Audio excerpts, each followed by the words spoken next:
6 p.m. So I don't have a lot of time, so I'm going to jump right into this. We're looking at Mark chapter 2. Mark chapter 2, verses 1 through 12.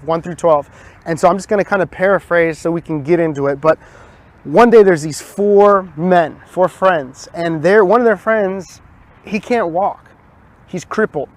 And they have this brilliant idea. They've heard about Jesus, and they're thinking to themselves, we got to get our friend to Jesus. We've heard what Jesus can do. Now, today, what I want to talk to you about today and tonight is about the three different doors that on the other side of this door is the opportunity for our miracle. So the first door that I want to talk about is the door of disappointment.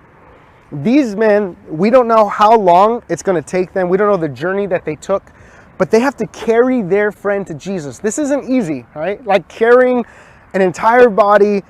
How many miles? We don't know how many miles, but they got this idea. We've got to get them to Jesus.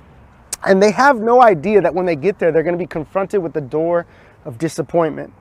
Because when they get there, there's so many people that there's no room to get to Jesus. In that moment, these four friends could have thought, well, I guess it's not God's will that you get healed today. Let's call him Billy. All right. Hey, Billy, sorry, man. Like, there's no door, man. You can't get in. The door's pretty much shut. And it would have been disappointing. They could have thought that, but they didn't. These four friends, they pulled together. They're like, yo, we've come too far to give up now. We've come too far to let our friend, live in his disappointment. And maybe our friend has lived so many years like this. Maybe he's used to disappointment and he's like, that's okay, guys.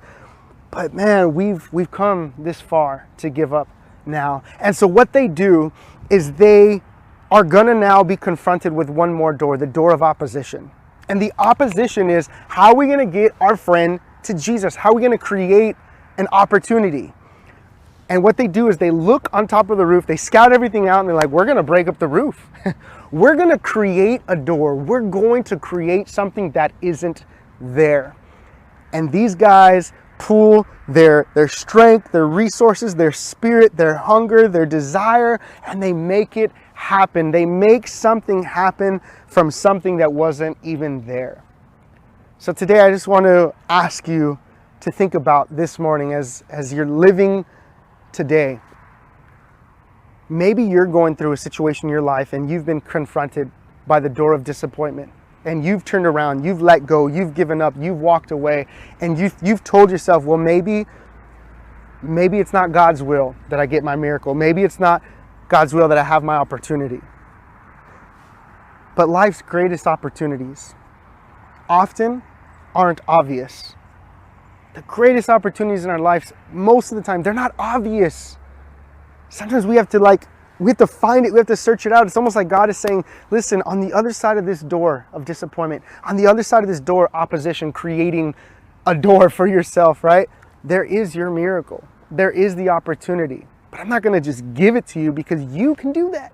Leave the miracle up to me. But I need you to get creative. I need you to create a door. So question for you to think about today as you're going about your day is, God, I've approached a door that's closed. And it seems like there's no other way to get to you. There seems like there's no other way for this opportunity to happen in my life. So that's the door of disappointment.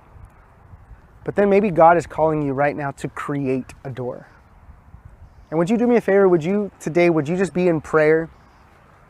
And as you are confronted with the doors of disappointment in your life and my life, would we pray, say, God, show me how to create another door. God, give me the eyes to see a door that doesn't exist. Because it doesn't exist right now, doesn't exist yet, but it will exist when I get to creating it. And I'm going to make a door.